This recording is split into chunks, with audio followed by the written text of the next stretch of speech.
Pakistan navy نے ایک تقریب کا انعقاد کیا تھا جہاں پر ترکی اور پاکستان کے تعاون سے ایک جنگی جہاز کو لانچ کیا جانا تھا. تو میں نے اپنے کولیگز کو کہا کہ میں کراچی میں آپ لوگوں کی خدمت میں حاضر ہونا چاہتا ہوں اور آپ سے ملاقات کر کے جو موجودہ صنعتی، معاشی اور فائنینشیل صورتحال ہے اس بارے میں آپ کی رائے جاننا چاہتا ہوں. میں بہت شکر گزار ہوں جناب سندھ حکومت کا، چیف منسٹر صاحب کا، مفتاح اسماعیل صاحب کا، کراچی چیمبرز کا، اور جناب موتی والے تو میرے بہت پرانے، میری ان سے یاد اللہ. ویسے تو یہاں پر بہت بڑے بڑے قداور یہاں پر شخصیات تشریف فرما ہیں جن سے میری بڑی پرانی یاد اللہ ہے. وہ علیحدہ بات ہے کہ جب آپ اپوزیشن میں ہوتے ہیں تو چند لوگ یاد رکھتے ہیں، مگر نہ یہاں پر وہ لوگ ہیں جنہوں نے ہمیشہ مہربانی کی اور ہمیشہ یاد رکھا. بزرگوں، بھائی اور بہنوں، میں آپ سے یہاں پر بڑی ایک فرینک ڈسکشن کرنے آیا ہوں اور بہت شکریہ ادا کرتا ہوں کہ یہاں پہ پریزیڈنٹ کراچی چیمبر نے اور جناب موتی والا صاحب نے بڑی اچھی پریزنٹیشن دی ہے. میں یہاں پر کوئی سیاسی پوائنٹ سکورنگ کرنے نہیں آیا اور نہ اس کا کوئی فائدہ ہے. یہاں پہ بڑے سنجیدہ پاکستان کے مایہ ناز کاروباری حضرات موجود ہیں. میں آپ سے سیریسلی آپ سے جو اصل مسائل ہیں ان کا حل جاننے آیا ہوں کہ وہ آپ کے پاس ہے. شیخ صاحب بھی بیٹھے ہیں اور میرے مہربان باریش ہمارے ساتھی دوست بیٹھے ہیں اور یہاں پر ہمارے بیگ صاحب بیٹھے ہیں، بہت شخصیات بیٹھی ہیں یہاں پہ. دیکھیں، پہلی بات تو یہ کہ ڈالر کی بات کر لیں. ڈالر 2018 میں، اگست 2018 میں 115 روپے کا تھا. جب ووٹ آف نو کانفیڈنس کے ذریعے جب ہماری متحدہ کولیشن کی حکومت بنی اور میں تمام متحدہ پارٹیز کے زعماء کا دل کی اتھاہ گہرائیوں سے شکریہ ادا کرتا ہوں جنہوں نے مجھے اپنی کمال مہربانی سے اپنا کینڈیڈیٹ چنا، جس میں پیپلز پارٹی کی قیادت شامل ہے، جناب زرداری صاحب، جناب بلاول بھٹو صاحب، جس میں ایم کیو ایم کی قیادت شامل ہے، جس میں پی ایم ایل این میری اپنی پارٹی شامل ہے، بی این پی شامل ہے، باپ پارٹی شامل ہے، اے این پی شامل ہے، جے یو آئی شامل ہے اور دوسری جماعتیں جنہوں نے اپنی مہربانی سے جنہوں نے مجھے چنا. میں کہنا چاہتا ہوں کہ جب 11 اپریل کو میں نے حلف لیا، اس دن تو ڈالر 189 پہ تھا، جو 115 روپے سے 2018 سے سفر کرتا ہوا 189 پہ آیا تھا. تو یہ جو 60-65 روپے کی اڑان تھی، اس میں تو ہمارا کوئی قصور نہیں تھا. البتہ جس دن اوتھ میں نے اٹھایا تو ڈالر 8 روپے سستا ہو گیا. آپ کی سٹاک مارکیٹ 1000 پوائنٹس یا 1200 پوائنٹس اوپر گئی. اس کے بعد کی جو صورتحال وہ میں آپ کو بیان کر دیتا ہوں. بالکل دیکھیے کہ پچھلی، اور without going into any political point scoring, I want to make it very clear کہ پچھلی حکومت نے جب ان کو یہ پتہ چلا کہ ووٹ آف نو کانفیڈنس شاید کامیاب ہو جائے گا، تو ان کو کسی ایک چلنتر آدمی نے مشورہ دیا کہ آپ تیل اور پٹرول کی قیمتیں سستی کر دیں۔ اب بتائیے کہ تاریخ کی سب سے بڑی قیمتیں دنیا میں اس پر تیل کی اور پیٹرول کی ہیں، اور پاکستان قرضوں کے اوپر قرضوں کی زندگی بسر کر رہا ہے۔ حقیقت یہ ہے قرضوں کی میں پی رہا ہے، اور پھر آپ یہ کہیں کہ جناب یہ جال بچھایا جا رہا تھا کہ اگلی حکومت کا اگر ووٹ آف نو کانفیڈنس کامیاب ہوتا ہے تو یہ جو ساتھ جو ہے وہ جال میں پھنس جائے گا۔ یہ تھی وہ چال۔ اب ہماری ایک پولیٹیکل مجبوری بھی تھی کہ بھئی ابھی ہمیں اپنا وہ سر مڈاتے اولے پڑے کہ ہم جنہوں نے 3.5 سال تو ایک دھیلے کا ریلیف نہیں دیا عام آدمی کو، یا تو انہوں نے آٹے کی غریب آدمیوں کے لیے قیمت کم کی ہوتی، یا انہوں نے چینی کی قیمتیں کم کی ہوتی، یا انہوں نے یہ خوردنی تیل کی کچھ قیمتیں کم کی ہوتی، تب تو بات تھی۔ 3.5 سال تو ان کو یاد نہ آیا، اور قرضے ہی قرضے۔ مجھے بتائیں کراچی کے عظیم بزرگوں، بھائی اور بہنوں، پاکستان میں کوئی ایک منصوبہ بتا دیں جس کا معاش سے تعلق ہو، جس کا زراعت سے تعلق ہو، جس کا سماج سے تعلق ہو، جو اس پچھلی حکومت نے 3.5 سالوں میں سنجیدگی کے ساتھ لا کھڑا کیا ہو، اور جس کا پھل دینے کا وقت آ چکا ہو۔ مجھے ایک منصوبہ بتا دیں۔ 22,000 ارب روپے کے قرضے لیے گئے، یعنی 2018 میں جو پاکستان کے جو کل قرضے تھے 1947 سے لے کر 2018 سے لے کے 30 مارچ اس سال تک 80% ان قرضوں میں اضافہ ہوا ان 3.5 سالوں میں۔ یہ میں آپ کی خدمت میں عرض کرنا چاہتا ہوں، اس وقت تو کوئی سیاسی افراتفری تو نہیں تھی۔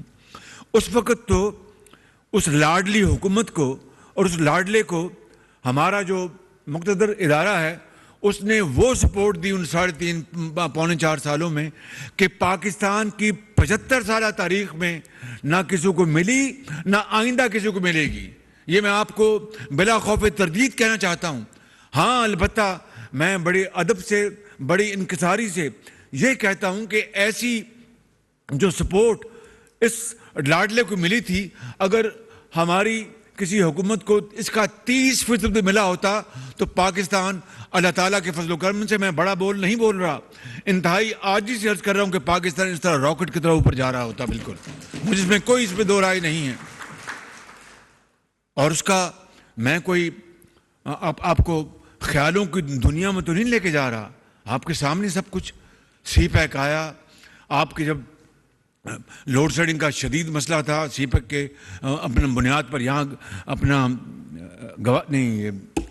پروجیکٹ کہاں لگا جی، پورٹ قاسم میں پروجیکٹ لگا، اپنا پنجاب میں لگا، سولر کے لگے، یہاں پر ونڈ مل کے جام میں پروجیکٹ لگے، اپنا پن بجلی کے منصوبے لگے، پھر ہم اپنی جیب سے پاکستان کے اپنے جو سکیئرس ریسورسز تھے فورن ایکسچینج کے، میں تو اس کے عینی شاہد ہوں، بلکہ خود معمار ہوں اس کا۔ مجھے وہ 4 پروجیکٹ جو گیس کی بنیاد پر لگے تھے، 2 وفاق کے، 2 پنجاب نے لگائے، اربوں ڈالر کے وہ منصوبے تھے۔ میں اپنا بلا خوف تردید آپ کو کہہ سکتا ہوں کہ اتنے جلد مدت میں اتنے سستے اور جدید ترین مشینری کے منصوبے پاکستان کی نہیں بلکہ دنیا کی تاریخ میں کہیں نہیں لگے۔ یہ میں آپ کو بلا خوف تردید کہہ سکتا ہوں۔ بالکل منصوبے لگے، لوڈ شیڈنگ ختم ہو گئی۔ اب لوڈ شیڈنگ پھر کیوں شروع ہوئی؟ مجھے بتائیں، کیا یہ سیاسی افراتفری کا نتیجہ ہے، یا کہ بدترین incompetence, lack of planning, experience اور کرپشن کا نتیجہ ہے؟ اس کا فیصلہ کریں آج آپ، اس کا فیصلہ ہونا چاہیے۔ یہ جو 10-12 روپے ڈالر بڑھا ہے، اس کو تو آپ ضرور ایک مہینے میں اس کی کئی تعویلیں پیش کی جا سکتی ہیں۔ میں پوچھتا ہوں کہ جب لوڈ شیڈنگ ختم ہو گئی تھی تو پھر دوبارہ لوڈ شیڈنگ کس طرح شروع ہوئی، کیوں ہوئی؟ یہ وہ سوالات ہیں جس کا جواب قوم مانگتی ہے کہ بھئی ہمیں بتایا جائے۔ اور 22 کھرب جو اپنا جو لیا گیا قرضہ وہ کہاں گیا؟ یہ وہ چپتے ہوئے سوالات ہیں جس کا ہمیں اپنا قوم جواب مانگتی ہے اور جواب ان کو ملنا چاہیے. آپ چینی ایکسپورٹ کریں, سبسڈی دیں, اس غریب قوم کے پیسے کی سبسڈی دیں, اور پھر روپیہ تیزی سے نیچے جا رہا ہے. ونڈ فال نہیں بلکہ واٹر فال پروفٹس ہو رہے ہیں. ایک سبسڈی مل رہی ہے اور دوسری طرف آپ کو جیب میں روپیہ جو سستا ہو رہا ہے وہ جیب میں جا رہا ہے ایکسپورٹ میں. پھر آپ چینی ایکسپورٹ کریں اربوں روپے خرچ کر کے. یہ ایک سیاسی افراتفری کا نتیجہ تھا.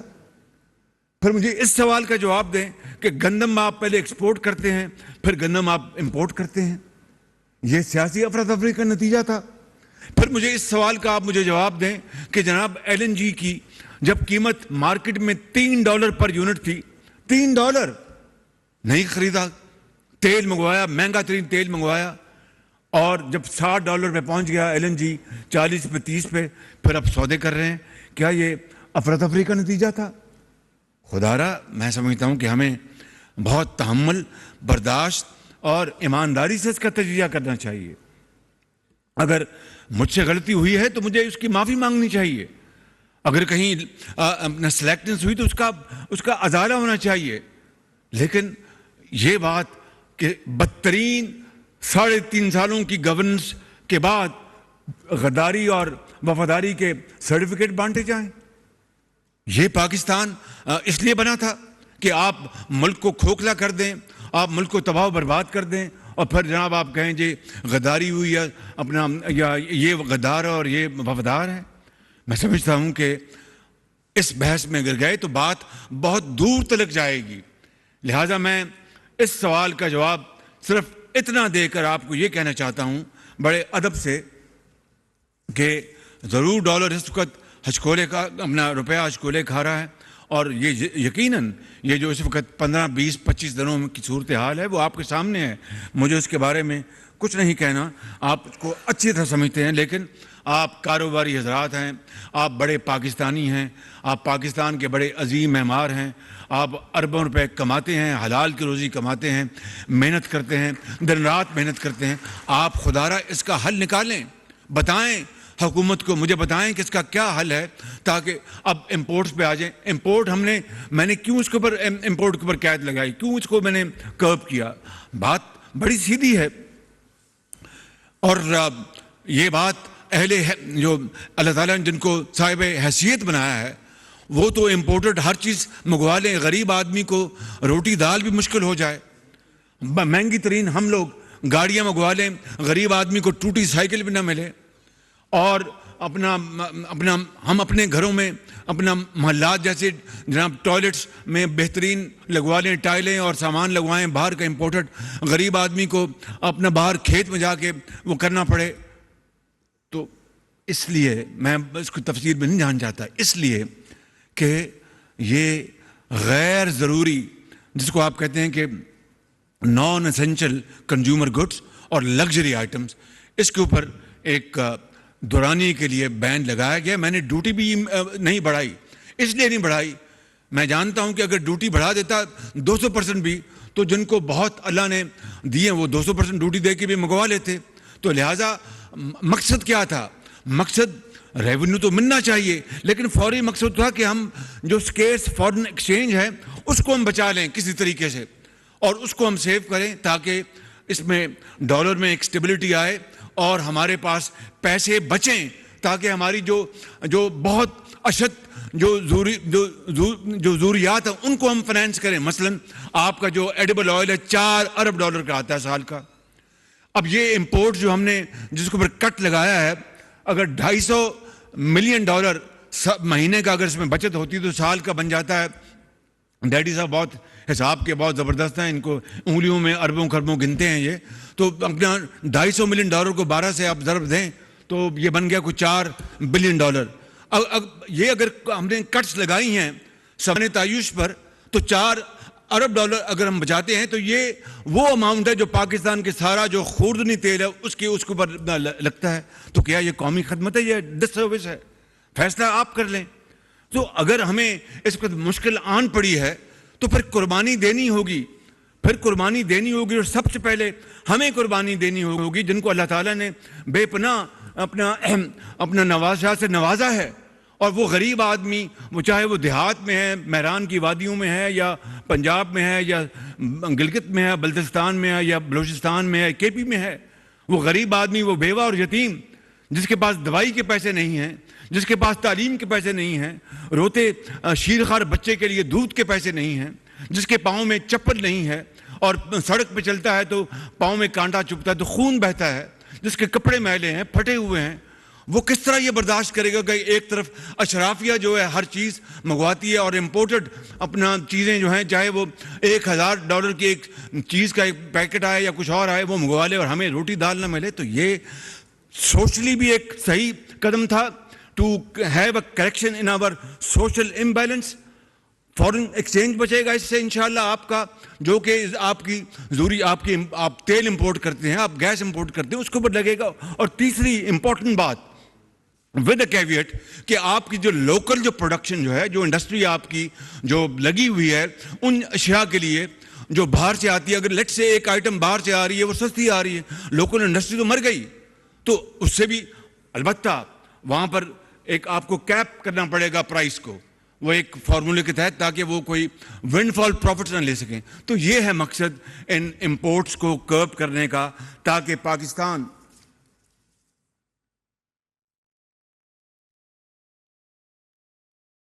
پاکستان اللہ کے فضل و کرم سے وہ انشاءاللہ سٹیبل ہوگا. اور میرا ایمان ہے آپ لوگ پاکستان کے معمار ہیں، اس میز پہ بیٹھے ہیں، چاہے وہ سیاستدان ہیں یا بزنس مین ہیں یا ٹریڈر ہیں یا انویسٹرز ہیں، آپ لوگ سامنے بیٹھے ہیں، آپ پاکستان کے عظیم معمار ہیں.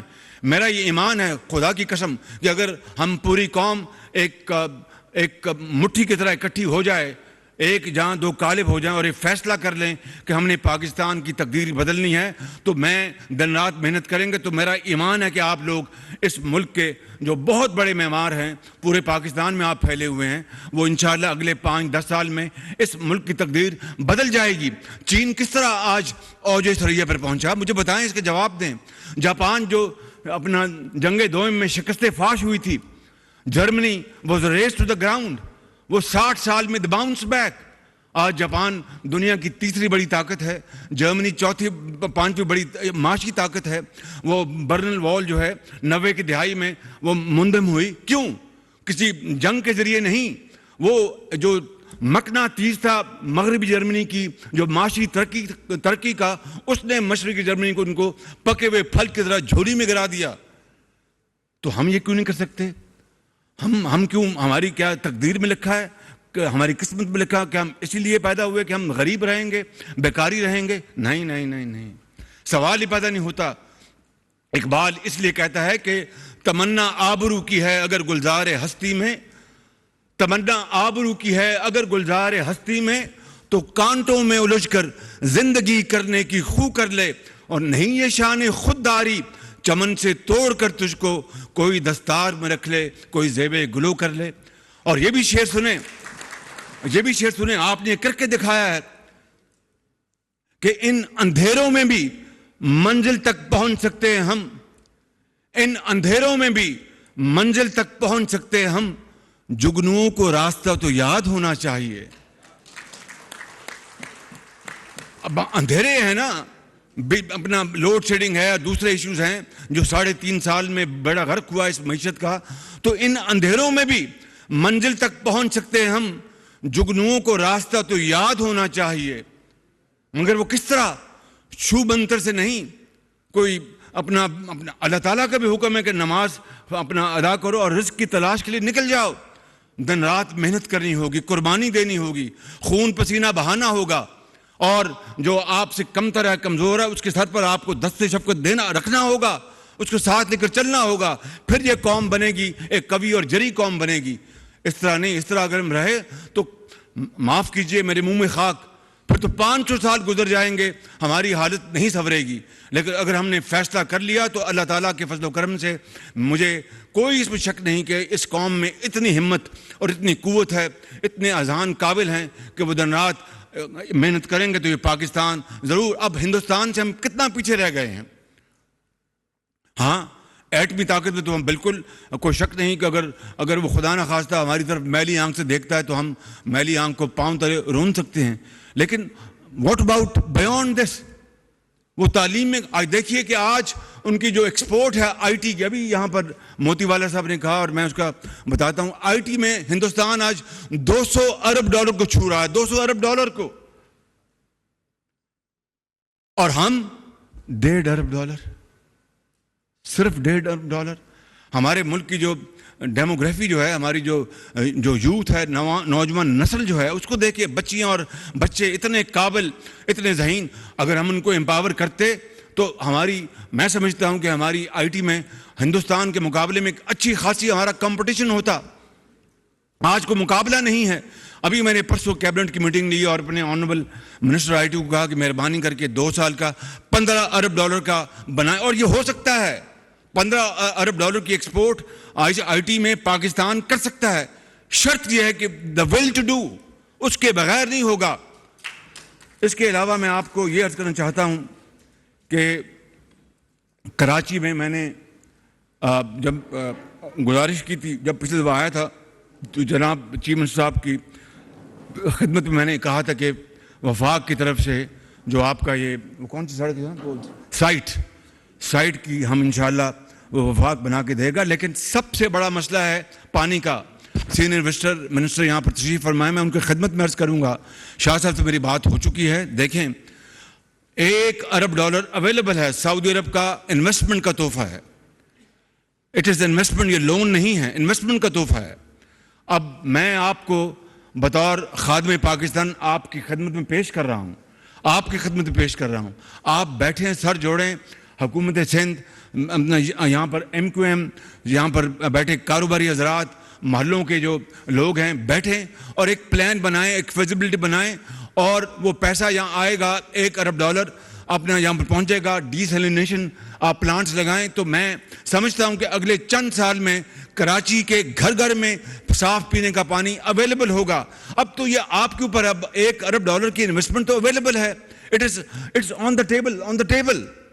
تو میں نے جہاز میں مفتاح اسماعیل صاحب کو کہا تھا، یار یہ ہم کراچی کے لیے استعمال کر لیں، ان کی فیزیبلٹی بنی ہوئی ہے، تو انہوں نے کہا کہ میں چیک کرتا ہوں، نہیں بھی بنی تو آپ بڑے یہ موتی والا بیٹھے ہیں، موتیوں جیسی ان کا ذہن ہے ماشاءاللہ، اور آپ لوگ بیٹھے ہیں، ڈیڈی صاحب بیٹھے ہیں، بہت لوگ یہاں پر بیٹھے ہیں، آپ بیٹھے ہیں، سندھ گورنمنٹ اپنا بڑھائے ان کو ساتھ ملا کے، اور اس کو ہم لے کے چلیں اس منصوبے کو، اور اس میں، اور انہوں نے مجھے کہا کہ ہم تو تیار ہیں، ہم تو انتظار کر رہے ہیں پاکستان سے وائبل منصوبوں کی۔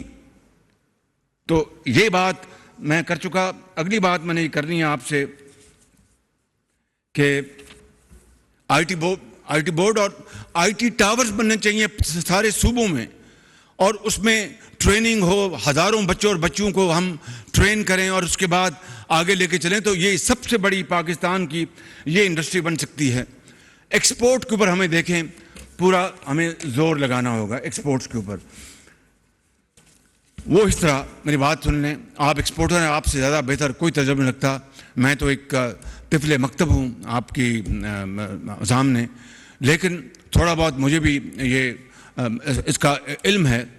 میں یہ سمجھتا ہوں کہ ایک بڑی ٹرانسپیرنٹ پالیسی بنے، بہت ٹرانسپیرنٹ پالیسی، اور گورنمنٹ آف پاکستان چاروں صوبوں سے مل کر، چاہے وہ صوبہ سندھ ہے، چاہے وہ KPK ہے، چاہے وہ پنجاب ہے، چاہے وہ بلوچستان ہے، وہاں پر export industrial zones earmark کرے۔ وہ زمینیں حکومتوں کی ہوں، چاہے وہ وفاق کی پراپرٹی ہے یا صوبوں کی پراپرٹی ہے، وہ زمین جو ہے وہ جو انفراسٹرکچر وہاں پر ڈیولپ کرے، وہ ایک بڑا اعلیٰ قسم کا وہ سسٹم بنا کر، پانی ہے، سڑکیں ہیں، وہ دیں، اور زمین جو ہے وہ ایکسپورٹر کو فری آف کاسٹ دے، کہ یہ فری آف کاسٹ زمین ہے، آپ لیں، یہاں پر انڈسٹری لگائیں، سٹے بازی کے لیے نہیں۔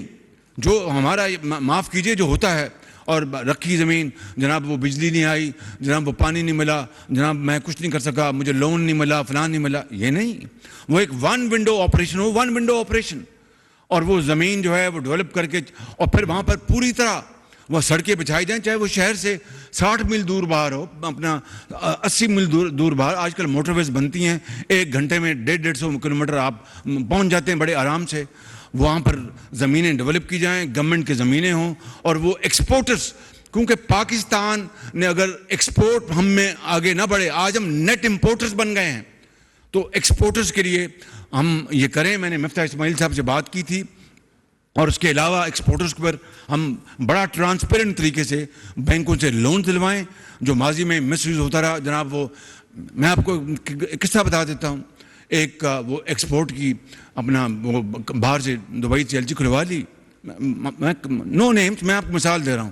ایل جی کھل گئی، وہ 3% مل گیا اپنا لون، اور 6 ماہ بعد وہ بینکوں کا میرے تو وہ اپنا مال ہی نہیں مجھے ملا، ایکسپورٹ نہیں ملا، فلاں لون لے لیا، پینلٹی دی، معاملہ ختم. نہیں، اس طرح قومیں نہیں بنتی. قومیں بنتی ہیں پھر اپنا مسافر شب کو اٹھتا ہے جو جانا دور ہوتا ہے. قومیں تو اس طرح بنتی ہیں، اس کے بغیر نہیں بنتی. مسافر شب کو اٹھتا ہے جو جانا دور ہوتا ہے. اگر پی آئی کی فلائٹ آپ نے پکڑنی ہے لاہور کے لیے اور 7 بجے جا رہی ہو کراچی سے، تو ایئرپورٹ کو آپ کو 6 بجے پہنچنا ہے، اور آپ گھر میں اٹھیں 6:30 بجے، تو آپ جہاز کہاں سے پکڑیں گے؟ سوال نہیں پیدا ہوتا. آپ نے شیو بھی کرنی ہے، آپ نے اپنا برش بھی کرنا ہے، نماز بھی پڑھنی ہے، اور پھر بچوں کو پیار بھی دینا، تو کہاں سے آپ ایئرپورٹ پہنچیں گے؟ تو قومیں تو وہی ترقی کرتی ہیں وہ جیتی جاگتی ہوں اور وقت کی قدر کرتی ہوں.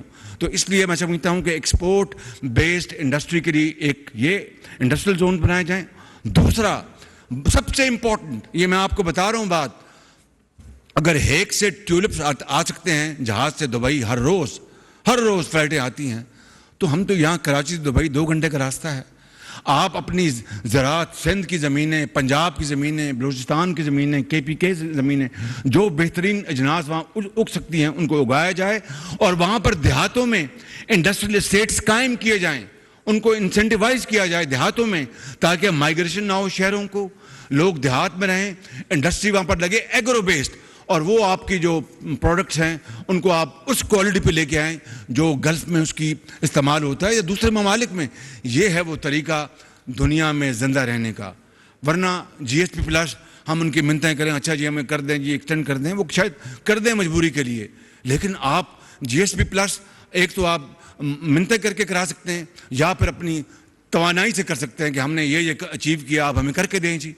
تو میری آپ سے گزارش یہ ہے کہ یہ policy, industrial policy, financial policy, agricultural policy, یہ اگر ہم بنائیں گے تو پھر اللہ تعالیٰ کے فضل و کرم سے اسکائی وڈ بی لمٹ. پھر آپ دیکھیں گے کہ پاکستان کتنا تیزی سے آگے بڑھ رہا. کل میں نے مجھے چینی وفد ملا، مجھے کل وہ کسی اور کام کے لیے آیا تھا، انہوں نے خود کل کہا مجھے کہ پرائم منسٹر ہم کے سی آر کے لیے وی آر ویری سیریس. اور کل مجھے اسلام آباد میں ملا، میں نے ان کے حق میں، چین ہمارا بہترین دوست میں شامل ہے، اور سی پیک جس کے اوپر کتنے غلط الزامات، بھونڈے الزامات لگائے گئے تھے، اس سے نہ صرف ناراض ہو گیا بلکہ سی پیک جو ہے اب ٹھنڈا پڑ چکا ہے. مگر کل مجھے انہوں نے پھر میری امید میری دوبارہ بدی، اور انہوں نے کہا جی ہم کے سی آر کے جو کراچی کا سرکولر جو ریلوے ہے اس کے لیے ہم بالکل وی آر سیریس. تو بہت مجھے خوشی ہوئی. میں نے ان کے حق میں پورے ہاؤس میں تالیاں لگوائیں، شکریہ ادا کیا ان کا کہ بھائی بڑی مہربانی آپ کی. اب ہمیں آگے بڑھنا ہے، ہمیں کوشش کرنی ہے. یہ نہیں کہ خط لکھ کے میں سو جاؤں اور جناب وہاں سے نہیں، اس طرح نہیں ہوتا، یہ نہیں ہوتا. کنواں پیاسے کے پاس نہیں جاتا، پیاسا کنویں کے پاس جاتا ہے. اس کے بغیر معاملہ نہیں بنتا زندگی کا. تو یہ آئی ٹی کی بات ہوگی، گیس کا جو ایشو بات کی، دیکھیں 62% سندھ ضرور دیتا ہے، ہوتا ہے، and I respect your facts, میں کوئی نہیں ہے، لیکن اس کو ایسا فارمولا لے کے آئیں جس سے کہ کراچی کی انڈسٹری بھی چلے اور پاکستان کی انڈسٹری بھی چلے اور ملک آگے بڑھے. اس کے لیے میں چاہوں گا کہ آپ کوئی ایسا منصوبہ لے کے آئیں میرے پاس، فارمولا، جس سے کہ ہم اس کو ڈومیسٹک، بڑا آسان ہے کہنا موتی والن تک کی ڈومیسٹک بند کر دیں، ایسے کس طرح بند ہو جائے گی؟ لوگ سڑکوں پہ آ جائیں گے، بلوے ہو جائیں گے. There has to be method in the madness. ایک طریقے سے ہمیں کرنا ہوگا نا. یہ تو قرآن کریم میں بھی لکھا ہے کہ 3 مرتبہ حکم ہوا کہ خمر یا نبیذ یا جس کو شراب کہتے ہیں، 3 مرتبہ ہوا کہ اب یہ اچھی چیز نہیں ہے. پھر کہا کہ اس کو نماز پڑھنے کے لیے جب جاؤ تو اس کو نہ کرو. پھر آخری حکم آیا کہ اب یہ بین ہو گئی ہے. اگر وہ راتوں رات اگر ایک ہی مرتبہ، اللہ تعالیٰ کا بھی اس میں کوئی حکمت تھی نا، ورنہ 3 مرتبہ رب تعالیٰ چاہتا ہو تو ایک ہی مرتبہ حکم دے دیتا. It was spent, over a period of time. اسی طریقے سے اگر آپ نے گھروں کی ڈومیسٹک کو آپ نے کچھ آلٹرنیٹیو دینا ہے تو اس کا کچھ طریقہ استعمال کرنا پڑے گا, اس کے لیے اویئرنیس کرنی پڑے گی, اس کا انتظام کرنا پڑے گا, وہ پلان لے کے آئیں گے. جو سب سے امپورٹنٹ بات ہے وہ میں آپ کو بتانا چاہتا ہوں. پاکستان, یہ میری بات نوٹ کر لیں, پاکستان متحمل نہیں ہو سکتا $20 ارب سالانہ تیل اور گیس اور ڈیزل اور فرنس آئل پہ خرچ کرنے کا. نہیں متحمل ہو سکتا. آپ خود آپ دیکھ لیں اس سال مفتاح کتنا ہے gap between our imports and exports? Import export $45 billion. $45 ارب کا گیپ ہے. اب بتائیے کہ $45 ارب کی گیپ آپ ریمیٹنس کو شامل بھی کر لیں تب بھی $15 ارب کا گیپ رہ جاتا ہے. کہاں سے آپ پورا کریں گے؟ کس طرح پورا ہوگا؟ تو اس لیے یقین کر لیں کہ جس طرح اپنا سندھ میں اللہ تعالیٰ نے بڑا زبردست کوریڈور دیا ہے یہ ونڈ کا, اس طرح بھاولپور میں بہت شاندار سولر کا ہے, بلوچستان میں ہے KP کے. ہمیں یہ سولر اور ونڈ کی طرف جانا پڑے گا جہاں پر آپ کو نہ گیس امپورٹ کرنی پڑے. وقت لگے گا, راتوں رات تو اپنا یہ نہیں ہوگا. Rome was not built overnight, مگر اس طرف ہم قدم بڑھائیں گے تو اگلے 5 سال میں 10 سال میں ہم وہاں پہنچ جائیں گے انشاءاللہ. گھروں میں مینڈیٹری وہ پوری اسکیم ہم بنائیں کہ گھروں میں مینڈیٹری کہ گیزر آپ جناب آپ لائیں, اپنے سولر پینل لگائیں گھروں میں, اور گھروں میں اور بھی آپ چیزیں جو ہیں سولر سے چل سکتی ہیں. چھوٹے پینل کے ریورس آپ میٹرنگ کر سکتے ہیں. وہ تفصیل کی باتیں ہیں. بڑی بات میں یہ کر رہا ہوں کہ آپ کو گرین انرجی پاکستان میں اگر آئے گی, اس ملک کا $20 ارب جو کہ 20 سال بعد 40, 50, 60 ارب بن جائے, وہ آپ بچا لیں گے ہمیشہ کے لیے. اور آپ کو اور آپ کی جو گیسز جو ہیں وہ ایڈیشنل آپ کو ملیں گی. یہ اتنی بڑی یہ, اور اللہ تعالیٰ نے ہمارے ملک میں سورج بھی دیا ہے, ہوا بھی دی ہے. اب ہمیں ہماری جو پالیسی, یہ آپ کہتے ہیں جناب سیاسی کلبری 3.5 سال میں اگر یہ کرتے تو میں آپ کو کہتا کہ اپنا میں ان کو سلوٹ کرتا کہ سولر اپنا پاور لیں اور ونڈ پاور یہ لے آئیں. 3.5 سال کیا کرتے رہے, مکھی مارتے رہے, کیا کرتے رہے وہ. یہ وہ چیزیں ہیں. ہمیں 1 مہینہ ہوا ہے اور ہم ایک زندگی کے پاکستان کی سب سے مشکل ترین حالات سے گزر رہے ہیں, اکنامکلی, فائنینشلی اور سوشلی. آپ دیکھ لیں کہ کیا صورتحال ہے. فارن ایکسچینج کے ریزروز ہمارے کیا ہیں, کیا وہ کر گئے اپنا آخری مہینوں میں 3.5 سال ایک ڈھیلے کی سبسڈی نہیں دی. تو یہ جو چیلنج کو مذاق تو نہیں ہے. اسی لیے میں نے 2018 میں نے پہلی اپنی تقریر میں کہا تھا let's sign charter of economy. اس کو پایا حقارت سے ٹھکرا دیا گیا اور مذاق اڑایا گیا, حتیٰ کہ تذلیل کی گئی. تو قومیں اس طرح تو نہیں بنتی.